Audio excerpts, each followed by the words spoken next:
Thank you very much.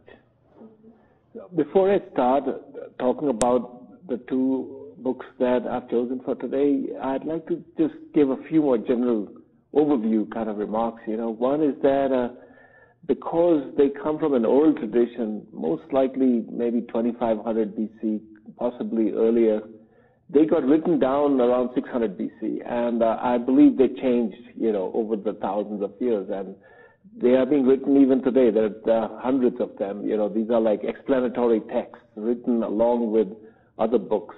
So they are the end of a book of knowledge in a way. So it captures the essence. And I want to start with a sentence that captures the heart of, I think, these Upanishads. But in terms of general remarks, when they were in an oral tradition, and you can see that in the written books too, that they're full of dialogues and question and answer and stories. And obviously every speaker would have given their own nuances and their own take on it. And that's the way I heard them, and people would interject. So feel free if you need to, We'll have a time for questions and answers later also. But my point is, I remember when I first read these books, I went to my mother because she was very religious. I said, hey, look, it says in these books there's no God, So, because I was a little bit of an atheist, as a young boy. And she said, yeah, that's true, but not everybody can understand this oneness of everything, and the idea that this is beyond God even, perhaps in a way, that God is a human construct. And she said, God is these gods, they're like signposts, they help us get to the truth. So the way I see the books is that they're discussing reality, they're discussing the practice of yoga in a way that allows you to have your own spiritual beliefs. And they strengthen them. They strengthen your practice. It's not a scripture. And the books are written very clearly. They say ritual is not important. Though when they were written down, they became very ritualized, like how many stones do you lay out, to make a fire sacrifice, for instance. This was obviously an add-on. So I've found some translations that actually cut out a lot of rituals. If you find a literal translation, you'll find a lot of stuff in there, like how much money to give the priest, etc. We don't need that, right? So the essence really, to me, is captured as one sentence. It's called a Tatvamasi, which Tat means that, like the existence, the reality. Tvam is you, and Asi is to be. So Tatvamasi is that. It's often translated, thou art that. But I see it as like you are one with existence, that we are one.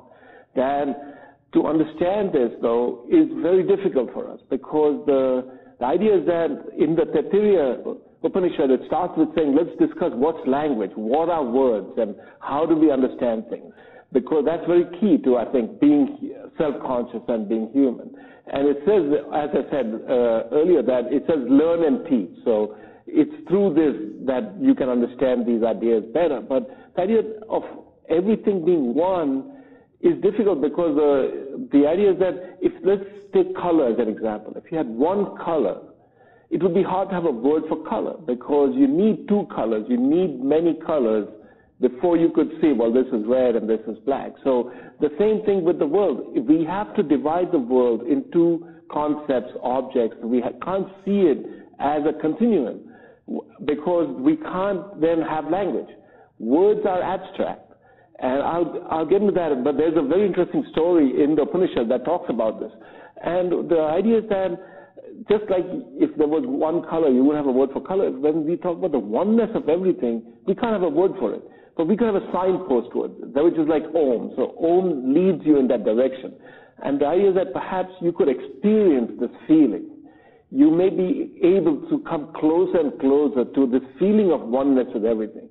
But it's not going to be possible to really put our minds around it. The reason being that we have words because we think of things as discrete. So, like, let's take the word tree, for example. Every tree is different.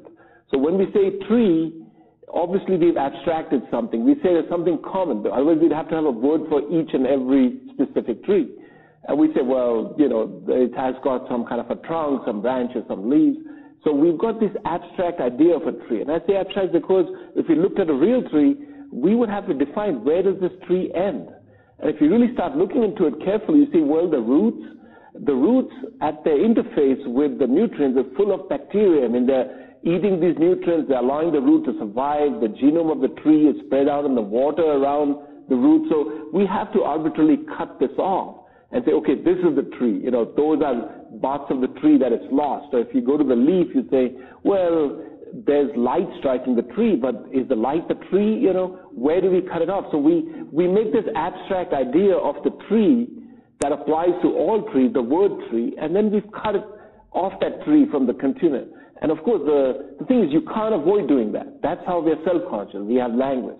The way I see it is, let's say there's communication. Primates are communicating, right? A chimpanzee could tell another chimpanzee, there's food here, or, that food's mine. But we can discuss world hunger, right? We have these abstract ideas. So we're self-conscious in a way. And there's a favorite philosopher of mine, his name is Derrida. He says, well, a tiger cannot be evil, right? But we can. We have morals. We have self-consciousness, and we're aware. Because we've cut this continuum up. He calls it actually an act of violence or rupture. And I like to see it more like the cutting of an umbilical cord, perhaps. There's violence there, but it's giving birth. So you cut something off from the rest of the universe.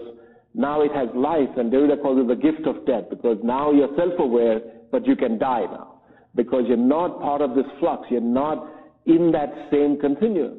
So you say, well, how does it help me, that to think about this oneness? I feel there are it works, it helps to think about it, because you can come to this knowledge and it helps you perhaps move away from being petty, from being selfish, from greediness, But we can't think of it all the time, but I believe yoga helps us. So I said, of course we are all students and teachers, but we need teachers for yoga, like we need Alyssa for the posture. So there's room for us to teach each other and to share, but the practice will help you find that posture, find that space inside, find that heart, like the sentence, Tat Tvamasi. There's a heart in us where we will find this connection with the infinite. So if you think about it, this oneness of all things, perhaps we could do a little experiment. We could close our eyes for a few moments and think about this. Let's say, let's go back like 1,000 years. So we think 1,000 years ago, Chaco Canyon is flourishing. We've got the Mongol Empire crumbling. They've opened doors east to west. The Middle Ages are in Europe. Then we see that if we went 1,000 of those 1,000 years, it's like 1,000,000 years. So if you go back 1,000,000 years, you have like maybe 4 or 5 hominid species. They're making fire. They have tools. Not all of them survive. Some turn to us. But you go back 1,000 of those, that's 1,000,000,000 years. You find there's only maybe very elementary, in a sense, complex or multicellular life. I mean, cells have just evolved. The cells that make us up, photosynthesis just come around. And what we are seeing is that, yes, they're coming together, but it's not as specialized as we are. They're not really complex multicellular beings. So you go back 4 or 5 times that, like 4 billion years, and the sun is forming. And if you go back maybe 3 times that, 15 billion years ago, we know that this cosmic universe was in an infinitesimal point with infinite energies, almost infinite, but we can't comprehend it. So the energy is released, it starts to cool down, we come to formation of first stars, then they change it through nova, they make more heavy elements, we come back to our sun, we can have planets with heavier elements, we can have life, carbon chains, proteins, then we come through all of civilization. If we open our eyes, we look around, we're in Albuquerque in 2014. So, but the world is not one, but it started from this oneness. We see ourselves, they're all different. I mean, there's so many colors around us. So the way I like to think of it is that, think of a pond. If the wind blows, on that pond you'll have ripples. But the ripples will be changing, the waves will be changing all the time, but the water stays the same. So in that sense, there's this oneness to us all. We're made of the same infinitesimal point, that release of energy that cooled and made matter, and then the kind of energy we know. Really, our science fails us when we get to the very beginning. When we get to distances that small and energies that large, we really don't have equations or an understanding. So we say, okay, there has to be something that came together, right, and made us all. And how do we understand that? So I'm saying, let's take that analogy, perhaps it helps us. If you think about the waves on the pond, then they are headed for the rocks. I mean, they're transient, right? They will crash. We will end. We're not permanent, but this oneness out of which we emerged, that will not change. However, if you think about it, think of brain as the pond. So what happens to us, the people we meet, those are the ripples, the thoughts that we have.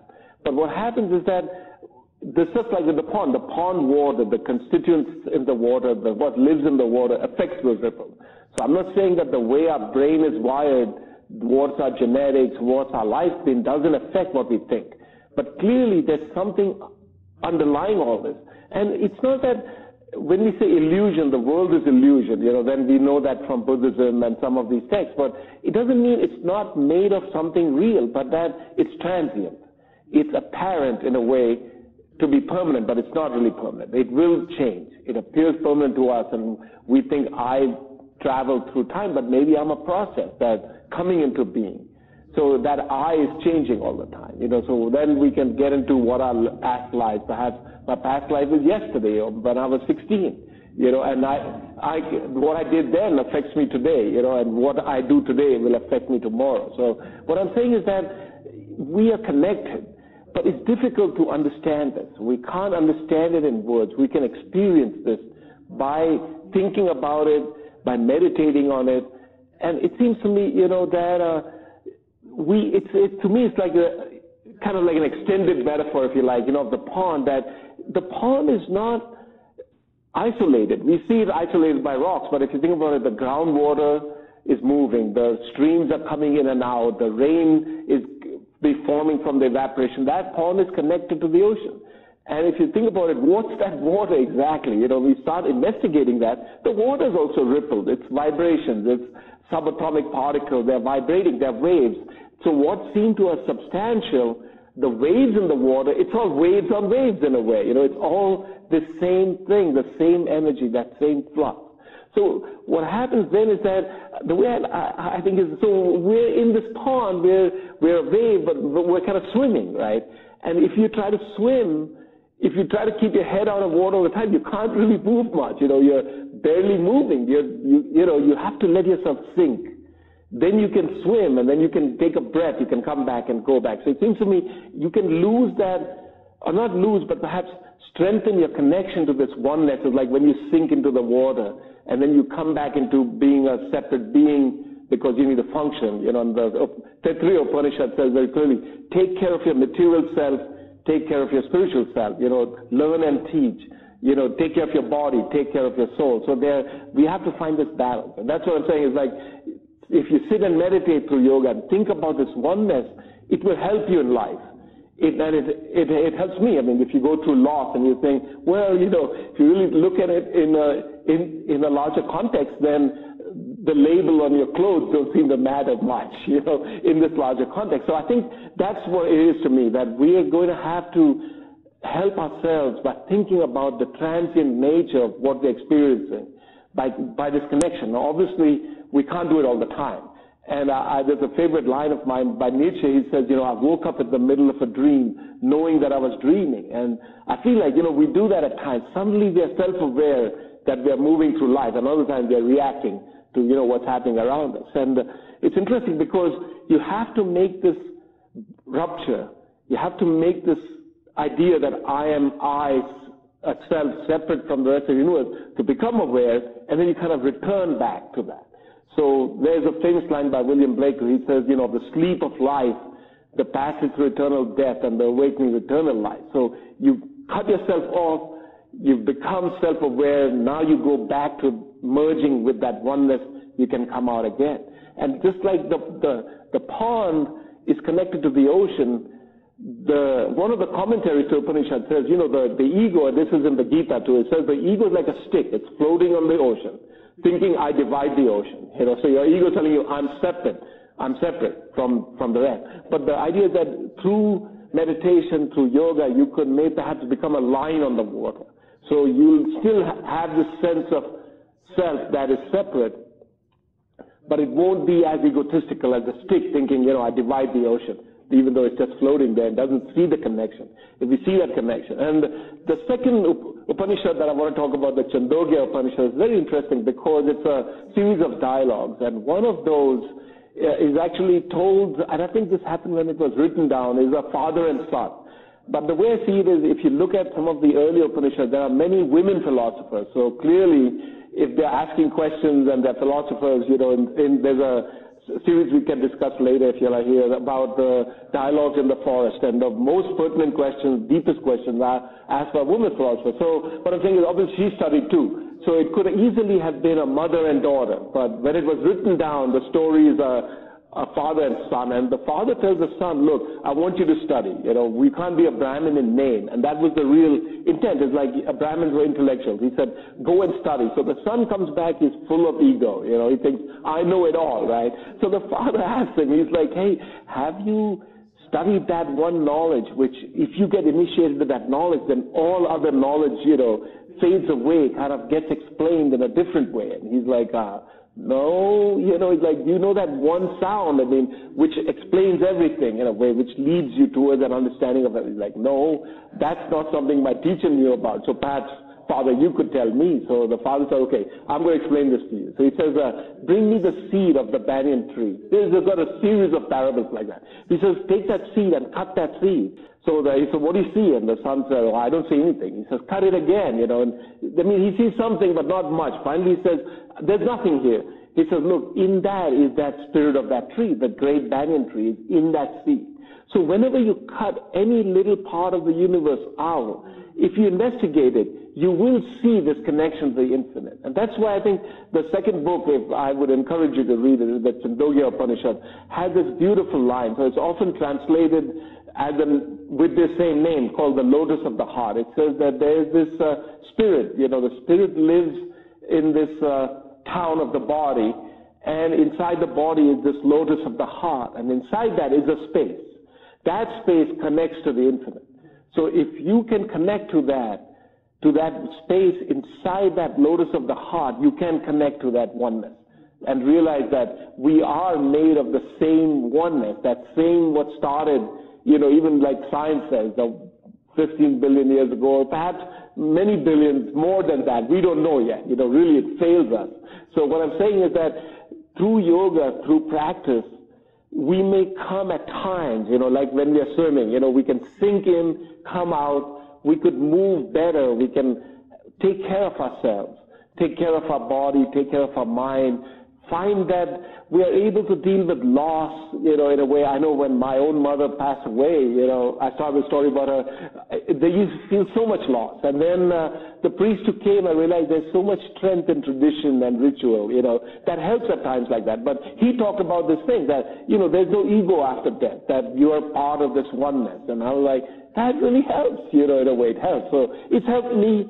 I hope by sharing with you some of these thoughts help you. And really, one of the Upanishads we'll discuss is called the Questioning Upanishad. It's called the Prashna Upanishad. It means questions. It's full of questions. People asking questions, people giving answers, getting rebuttals. And so I'm looking forward to your questions and answers too. I hope you have some. And I'd be happy to read from the books too. I've brought one excellent translation. It was by a man from India who traveled for 9 years as a yogi, basically as a beggar across the country, and then went to Europe, became friends with Yeats, who's one of my favorite poets, and Yeats helped him translate. And Swami said right in the beginning, he said, look, I'm cutting out all the stuff that's irrelevant. So Yeats helped the language, so it's a very beautiful translation. If you like, I could recommend it later. And I have the book here, so I'd be happy to read. But if you have questions,